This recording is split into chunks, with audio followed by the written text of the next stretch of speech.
Okay, great morning.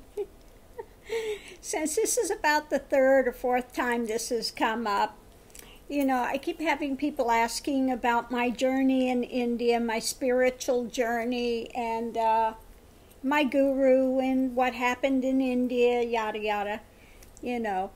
I've had many gurus along the way. I was not with them for a long period of time. Okay, in fact, my last guru that was instrumental in breaking through the last of the thing, I was with him for a month. That was it.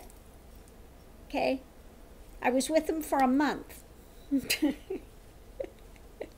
But he was very instrumental in breaking through, the last of what needed to be broken through. Okay. He teaches a different path than I teach. He does not like to get involved in Kundalini. Even though he went through Kundalini, he understands that it's important, but he just doesn't want to deal with it for whatever reason. I'm not here to judge what he's teaching, and again, I've had many gurus along the way. And I was there for short periods of time. I got what I had needed from there. And then I had left because it was, not the place for me to be. Everybody's got to walk the journey themselves. But it's important to have the aid along the way that's needed. Okay. When I was going through my journey, there were no books on Kundalini. There was nothing out there at that time. Now you find them, every Tom, Dick, and Harry has got a book out. Okay? Really. And most of them, it's just regurgitated nonsense that they've read and they've regurgitated. And, they're in the midst of the journey and trying to write a book on how to complete it. Well, they haven't completed themselves. Okay, Kundalini is a very long journey, and again, it's very trying. It's the mystic's journey, So it's not something that one talks about a lot because of the fact that most people are not going to go through that journey in this lifetime. Most people looking for a spiritual teacher want something, just to make their life a little easier. They're not ready to dive into the depths and have those types of experiences that come with a bona fide Kundalini awakening, which is Kundalini is like the roto-rooter of consciousness. That's what I've always said. Now, if you're interested in the thing I've talked about, I did an interview with Buddha at the gas pump years ago. Nothing's changed, okay? It's all still the same. So you can look it up, Guru Swami, G, the letter G, Guru, Guru, Swami, G, the letter G, Buddha at the gas pump, and you can hear that interview that I did so many years ago. Okay. My time in India was spent doing meditation. No, I did not go to an ashram. They're all very political. Okay. I either stayed in a hotel or for a time I lived in a kutia, which is a little hut. When Sundarpuri was kind of, he was Naga Baba, and he was kind of like my protector. He watched out for me when I was there, and he was very insistent that I take sannyas. I left Rishikesh and I left my things with Sundarpuri when I went to do something for my guru. He had asked for me to go take care of something for him in Lucknow, and I said, okay, I will go do that. And when I was gone, Sundarpuri took all of my white clothes and dyed them all saffron. He was a trip, but he was very respected there in Rishikesh because he didn't put up with any drama. He tried to get them. There were so many drugs coming in, people selling, they called brown sugar, heroin and stuff. It was coming into Rishikesh, and he was very dead set against it. Although, he was smoking charas, and I told him the day before he died, I knew that he was, something was going to happen the next day. He was making some dinner, and he called me, and he touched my arm, and I knew something. The minute he touched my arm, I was like, you shouldn't have done that. You're a dead man. It just went right through the mind real quick. You're a dead man. I told him, whatever you do, do not smoke. Do not smoke charas. And oh, Baba life big smoking. Oh my God. It's just the way he was, okay? And no, I was very respected in Rishikesh because I didn't touch drugs. I didn't smoke charas. I didn't smoke ganja. I didn't do any of that. I sat there and did my practice. I went by the Ganges and sat and did my meditation. That was it. So I was respected there by the sadhu community because I was not there to imbibe in drugs. That's not why the reason I was there. Never touched them. Okay. But, yeah, he died from a massive heart attack. These sadhus came by, and they decided to smoke the charas, very strong, and put not only did they smoke straight charas, the hashish, they put a tinfoil lid on it. So it was very, very strong, and he had died from a heart attack, massive heart arrhythmia. He left his body right in the center of the bridge going across. We were right in the center of the Ganges, and as he's leaving his body, I'm telling him it's all Brahman, it's only Brahman, you're only Brahman, and he left the form. So I stayed at the kutia, his kutia, and did the ceremonies for him. You stay up with the body all night. You keep the fire lit. You don't let it go out. They sit them in meditation. For those that don't know what happens when a sadhu passes, a Naga in the Naga community, you sit up with them in meditation all night. Okay? The body is propped up in meditation stance. And then you sit up with the body all night. You keep the light lit. You don't let the light go out. Okay? And so then the next day they come, and the rest of the sadhus there had, they took his body, washed it, with the yogurt and all of the things that you do. Then cover them with the ash. And then do whatever they're going to do with the body. Okay? They don't cremate. They do not cremate the sadhus. Okay? So, I aided with that. And then whatever he had, possessions, came to me. So I have his photo, his, things that he had on his sacred fire, his dunya, I've kept those. And, when he passed, it was, something very, I wish I still had the pictures. I'll have to see if I can find it. But the day before he passed, he was sitting there working on this joli, which the joli is the sadhu bag that they carry. You carry all your stuff. And he was working on a joli for me as a bag. He goes, "Isn't this nice? Look what I'm making for you." And that's exactly the position he was sitting in the next day when the heart attack hit him. Exactly the same thing, working on that joli. And I had taken the picture the day before, and the oddest thing with that picture was he was getting ready to leave the form. So these things are known by the universe ahead of time, because all around his form was a mist, and it's not in any other picture. on that camera roll. But the one where he was sitting exactly like he was sitting the day that he passed, it had this fog, mist around him, that he was already starting to, get ready to separate from the body. So that was very interesting. I've had some, I don't know where the other picture is. Very unusual photos have come before.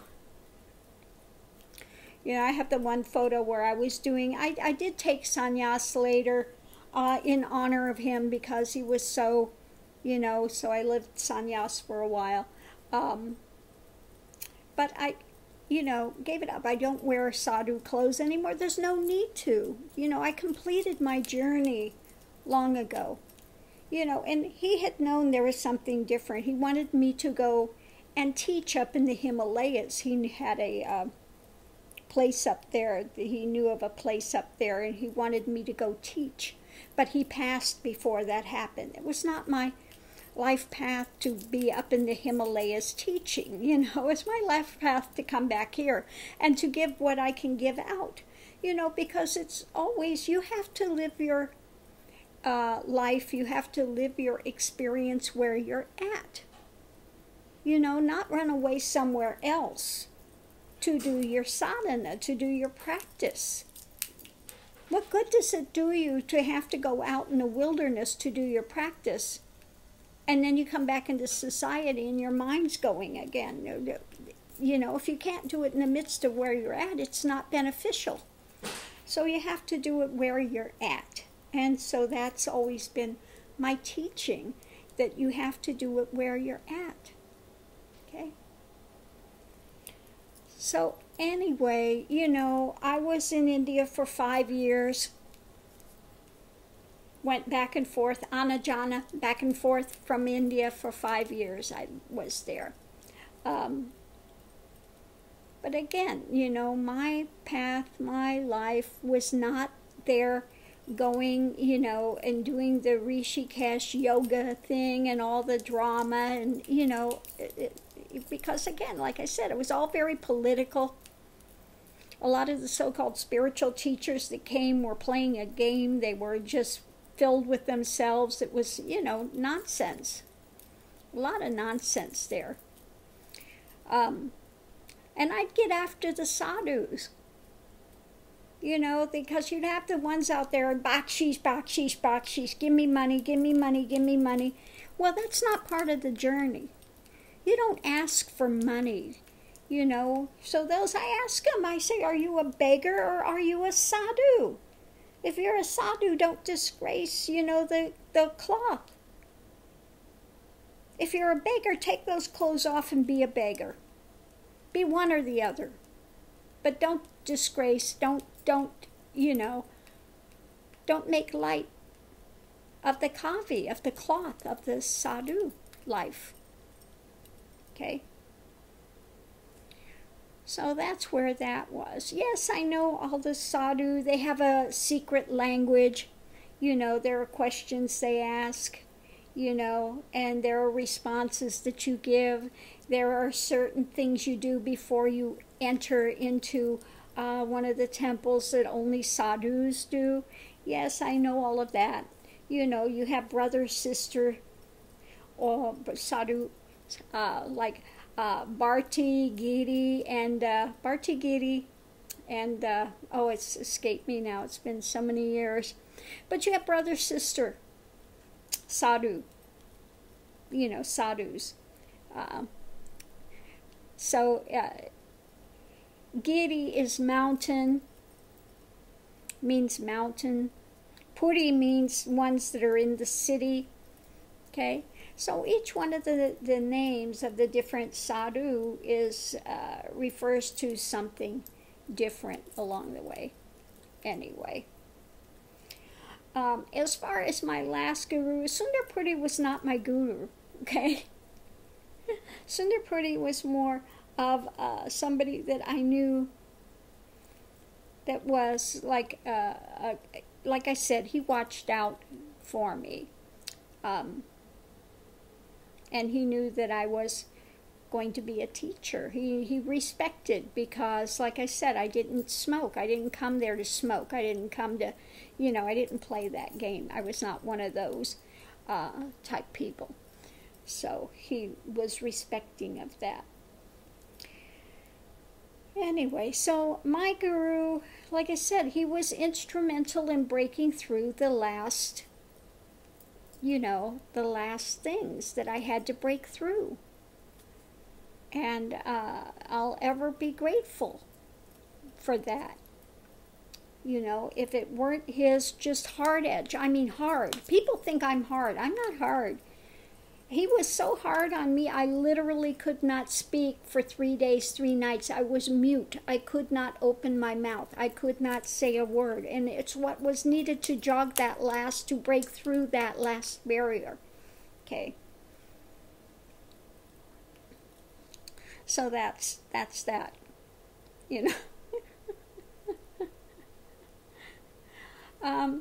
People want to know about I guess, the things that happen along the way. Like I said, it's a mystic's journey. 1 second your consciousness is in the form, the next second your consciousness is above the trees. You're seeing, 1 second you feel like a giant, next second you feel like you're minuscule. It's, you're seeing the blue light when things open. You're hearing the sounds of the nadis, the birds, all these other things are happening. Okay? You can feel everything that's going on with another person. You can do a healing immediately. You can, so many things that happen. They come up along the way, but that's not the important thing. But that's what people want to hear about. They want to hear about the big hoo-ha-ha's, Oh, I saw this god, or I saw that god, or like that's some big major thing. And that's what some of these gurus trade on. Mystical experiences. Mystical experiences come and go. Okay?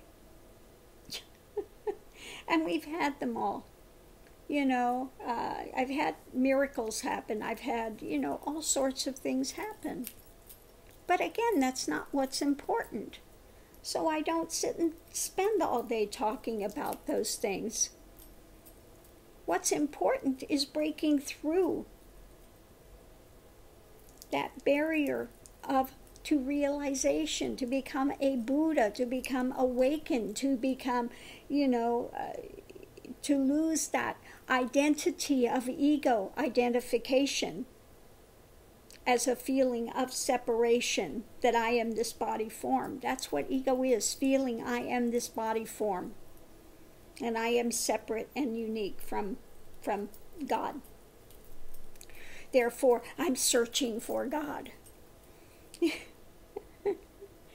So that's why I say, in the end, it's like the great joke is revealed. You couldn't have gotten away from God if you tried. It's such a, when it finally happens, and it happens, they say, it's in an instant, and it is in an instant, but it takes many lifetimes to get to that instant. Lifetimes of dedicated searching to get to that moment where everything deconstructs and falls away, and you're no longer, in this plane and realm of existence. When everything shuts down, you're not seeing with your eyes. You're not seeing God, Spirit. You've gone beyond. You've gone beyond those mundane faculties of seeing, hearing, things that have to do with the physical body. Okay? You're in direct consciousness. So this world, you're not seeing this world. And when you're in that awareness, it's the only way to say it, because you're not seeing a spirit. You're not seeing God's Spirit. But that's the only thing that exists in that moment.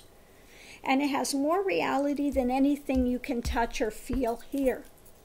And so it blows out all your ideas that you ever had about it. Because it is absolutely in your face. You cannot get away from it. You cannot deny it. You cannot, it is. It just simply is. That's why I call it the great is, or the zero, the great zero. It can't be one because it can't be subdivided. So therefore, God is the zero. Okay? Yeah, try to explain that. The only one that could understand that was a mathematician. I had met a mathematician that wrote a paper that 15 people in the world would understand. And the minute I said God is the zero, his eyes lit up, you know. Now, I'm not a mathematician, but, you know, again, this is not, spirit cannot truly be subdivided. It has an appearance of being divided. Okay? Just like if you take a lampshade and you poke holes in it, what happens? There's only one light, but it looks like it has many lights coming out of the shade, but it all comes from a singular source. Therefore, those lights are all one. Okay? That's the best way that I can explain it. What happens with spirit when it comes into this realm where there is appearance of division. Okay? And everything has consciousness. Even vegetables have consciousness. Everything has consciousness. Okay? Just a bit on a bit different level. That's all. Depending on the vibration, how quickly things vibrate, etc. You know, you go into a lot of that stuff. But you find out life is eternal. I've never been born, I've never died. Bodies have come and gone, but I am not this body, I am not this form. And that becomes very apparent. You know, so this identification of being born and dying in all these lifetimes, it's gone in a heartbeat. And at that point, the mind stills. There are no more running thoughts. Most people have thoughts all day. They're thinking and revolving, and this. There's nothing here. It's quiet, always. So you're accessing direct consciousness rather than a thinking mind. Okay. You stay in what state is called Turiya Theta. And if you're not in Turiya Theta, then you're not completed. Then there's more to go, more to fall away. Some people have a glimpse and then they reroute into ego again. That's why I say if you have that falling away, start reading the Ashtavakra Gita, start reading the Vivek-Chudamani, so you don't keep trying to go back and trying to, how do I want to say it, make sense of what's happened, trying to categorize it or trying to figure out the steps to get there. Because then you go back into mind and mind play, and that's rerouting. Okay? And it takes, they were asking also, how long does it take when you've completed for things to settle? It takes a good maybe 10 years. You know, when you complete, there might be the last little bit of, you know, when you have Kundalini awaken, you have automatic, the body starts moving, doing yoga moves, doing mudras, doing, you know, these things. You know, that it takes a little while and then that blows out. That doesn't happen any longer. One goes into a total balance. I call it 0-point balance. You're always in balance. You're always in stillness inside, no matter what it looks like you're doing outside. You could be raging, screaming memes outside, but inside is totally still. Okay? You come back and the body does what the body does. It plays out its prarabdha karma. You come in with so much karmic things that you have to complete. And so your body plays out that prarabdha karma. Okay? But again, inside, it's just, you're in a different reality. Okay? You're in a totally different consciousness that most people can't imagine what it's like to be without thought. They think you know, you're going to sit there and be on a rock meditating all day, or, you know, no. Some do. Very easy at this state, but you're always in a state of meditation, because what's meditation? It's coming to a quiet of thought, a stillness. So you're meditating without meditating, always. That's why they say, even if you were at this state and you would go out and you would have relationship, you're still in that singular is. Okay? You don't really feel like there's anything lacking. Then again, you know, things shift because there's no excitement for things. It's not like you're going to plan, and most people plan a vacation, they get excited and they're looking forward to it. Well, there's nothing to look forward to because it hasn't happened yet. You're only in the moment, you know. You're always present in the moment. You can't go back and you can't project to the future. So that's the difference. Okay, you don't look forward to something. Okay, there's no real excitement about something. It's a totally different consciousness. Okay. Like I can sit here and say, you know, this is the most bankrupt place I've ever lived. Which it is. There's nothing here to connect with. Okay. That's just what the outer form, you know, what things I would be involved with, what the form, what things would play out. But it doesn't matter where I'm at, the consciousness is the same. Okay. So anyway, I mean, that's about all I can say about it. I don't reminisce about the past, what happened in the journey. You don't relive it. You don't hang to it. You don't, you know, it's not important. That's past. Okay? You live life from where you're at. Okay?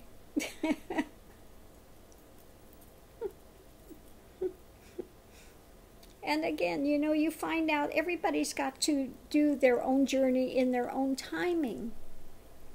So therefore, you're not trying to ram this down everybody's throat. Oh, you need to do this. You have to be on. No.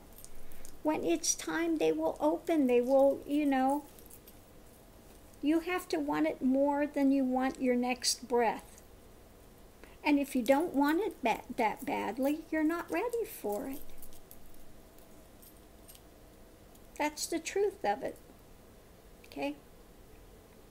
There are so many mistaken ideas about realization, about what it is to become a Buddha or a realized being, a realized master. It means the only thing you've mastered is yourself and your own mental drama. Okay? That's it. It's all fallen away. It's like you got to a train station, you had all these luggage and you just left it at the train station and you know, got on the plane and you're on the train and you're free of it. You're not dragging it around any longer. It's gone. Okay? All the trauma, all the ideations you had, all of this nonsense, it goes. It's done in 1 second. It's like you're in a dark room, and when everything falls away and you enter into that great spirit, and that's all that exists, it's like a light's been turned on. It's not dark anymore. Now you see. You know, in the dark, you're wondering where this is at, that's at, oh my God, and, you know, feeling for this, feeling for that, trying to find your way, and when the light's on, okay, it's apparent. You know exactly what's there. Okay? No more mystery. Mystery solved. Okay? So at that point, you know, it becomes your normal reality. For a good maybe 2-3 years, it's the big whoop. Your eyes are like, you know, looking at everything, and everything is this big, overwhelming, because it's so different, that awareness of everything, that connection, that everything is one. And it's not a feeling of connection like oneness, like they're teaching in these, it's not oneness. Oneness is like one, okay? This is beyond that. Oneness is easy to get. You get that really early in the journey. Oneness, sort of like one, where you can see things are interconnected. That's not it. Okay? Because when this happens, that division goes. There's not that division any longer. So it's on a totally different level. But other than that, I don't know what else to tell you. My life is of no consequence what my journey was. What's of consequences is where your journey is, where it's going. Okay? Because we each have to make that journey by ourselves. Nobody can do it for you. Nobody can wave a magic wand. Now, a guru or a teacher or a Buddha, whatever you want to call those of us that have completed, there can be a shift. There is a transmission that takes place. When I do the music, that stillness can come through.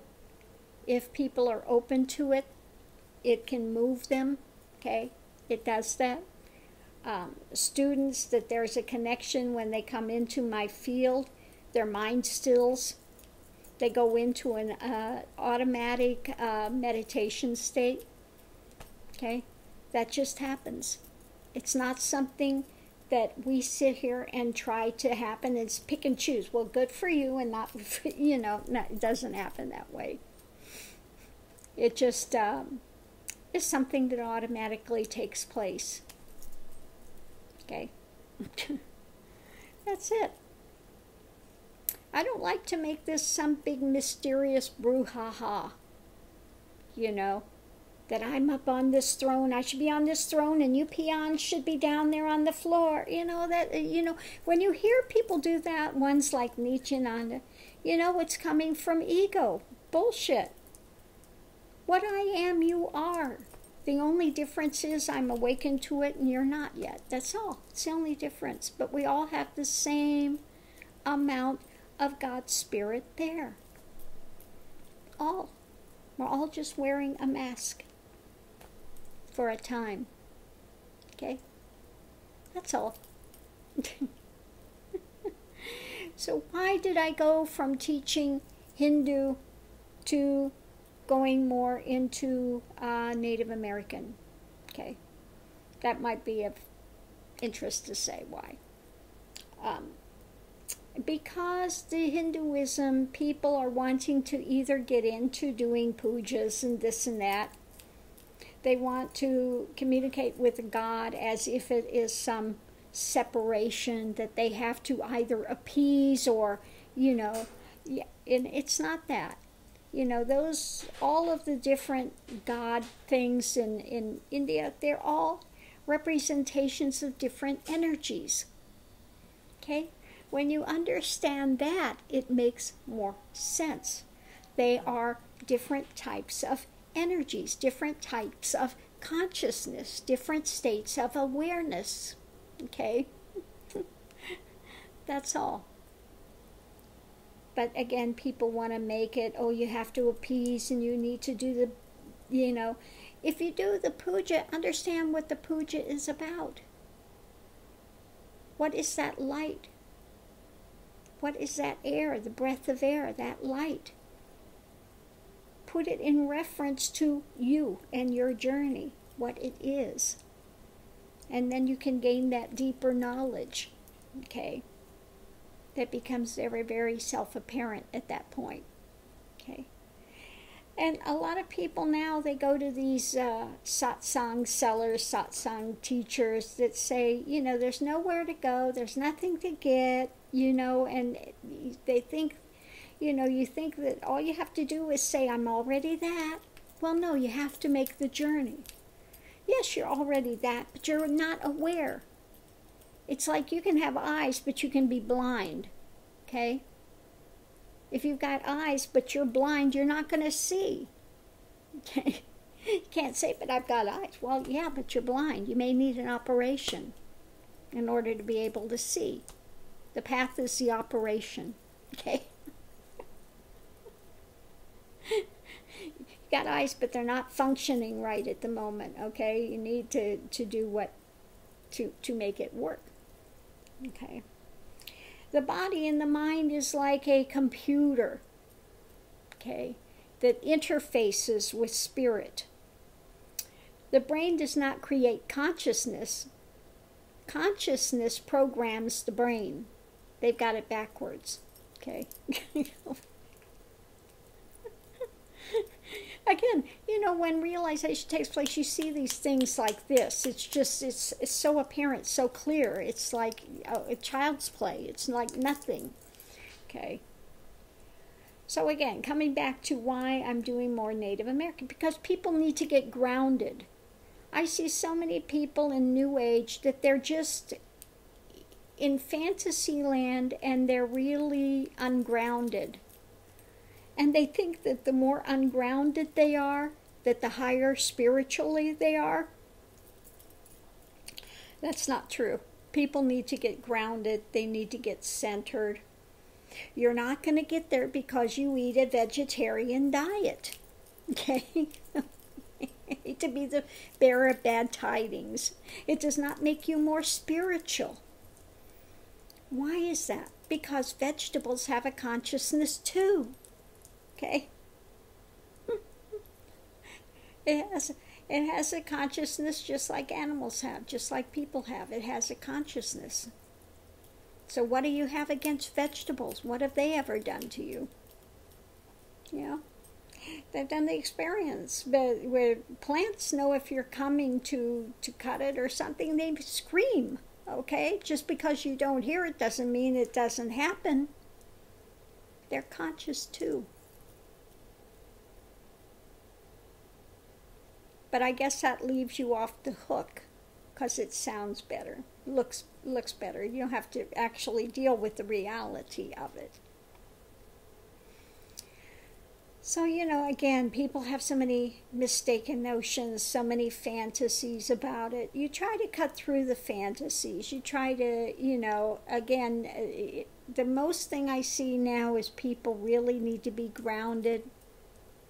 They need to get out of this, that they think they are, I am the king and master and God is my co-pilot, but I'm in control.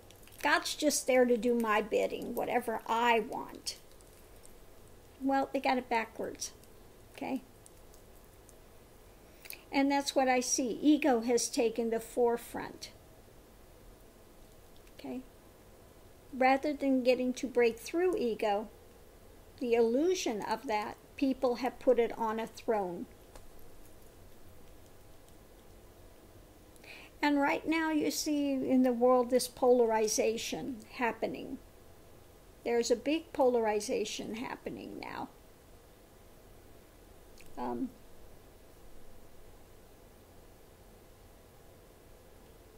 And unfortunately, if they don't get things under control, we will have some cataclysms take place. And then they will have to get rid of the industry and go back to more primitive ways, so-called primitive ways of being. Then some of the wisdom of Native America traditions, these wisdoms will come more to the forefront, and people need to understand what's important. What's important is spiritual. It's not the material things. What's important is spirit. Okay? To understand that the earth is a living being. It's not just an item for you to use and dispose and no. Mother Earth is also a living being. And that needs to be respected.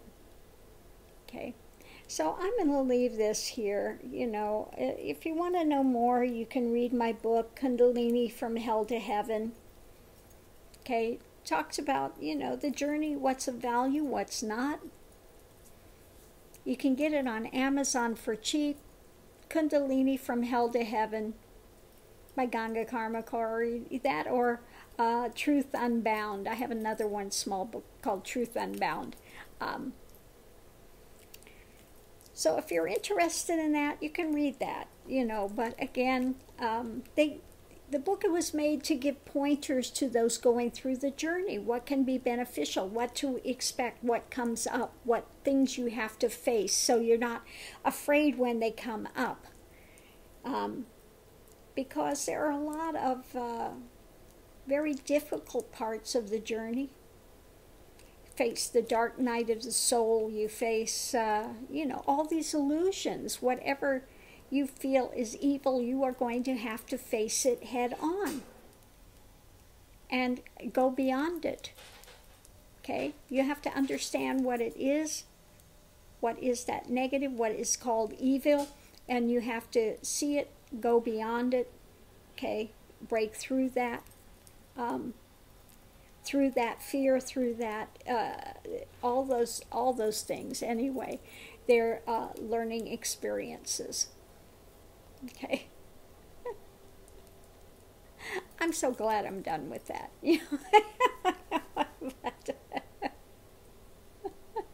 But like I said, if you think you're going to join a spiritual path and you're going to get enlightened in a year, like I don't know how many times I have people that come on and they always think they're going to be the exception to the rule. I'm going to become enlightened and then I'm going to be this grand poobah and I'm going to understand this, I'm going to understand.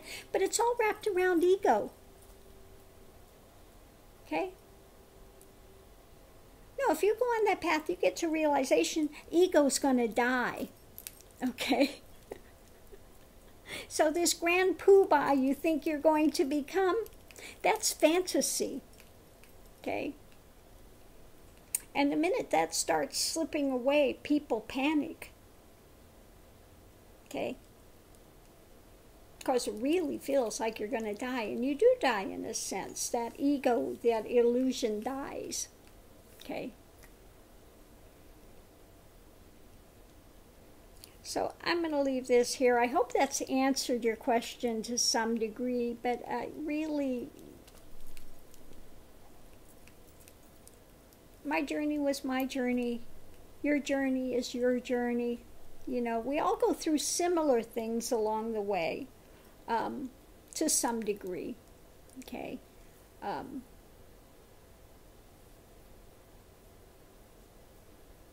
But we all have to make the journey ourselves. Nobody can do it for you. I can't wave a magic wand. It's not like Alice in Wonderland where you take the pill, okay? Or the Matrix where you take a pill and then suddenly it's all revealed. Okay? No, there are meditation practices and things, and this is why I give out what I give out. I give out meditation practices, I give things, but these are not things that one should do when they're just looking to enhance and improve their lives a little bit.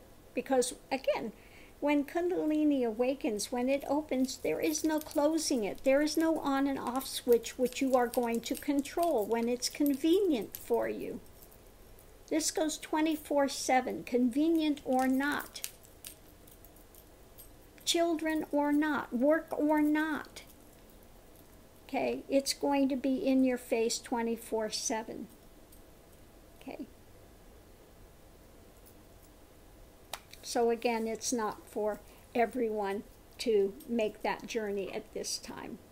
Okay. It's only for those few fortunate or unfortunate people, however you look at it, that are going to wind up maybe being a teacher, or you don't have to be a teacher. You can go forward and just live your life out. So many people that enter realization decide not to teach. Maybe it's in their thing to think, I'm going to be a teacher, but afterwards you realize that people they really don't want realization. They say they do, but then you see, as you watch them, they want something to control, be able to control their lives better. I just want to make it easier for myself, that's all. So realization is not, anywhere really in their consciousness of what they actually really want. So what they're saying they want, because they have again a wrong idea about what it is. They think they're going to get powers. They think they're going to have, all of this nonsense.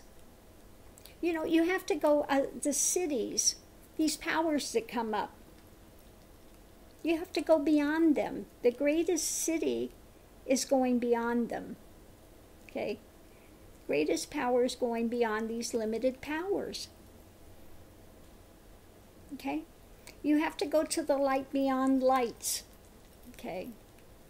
And that knocks out all those powers and all that drama that one has engaged in. They can be stumbling blocks along the way. If you get wrapped up in, oh, I want this power, I want that power, look at me, look what I can do, then it's a stumbling block. They are tests along the way. Okay? They are tests of ego along the way. So don't get wrapped up and enamored by them. Okay? Because then you'll miss the pearl of great price. And how are pearls formed? By irritants, by by painful irritants. Make the pearl of great price.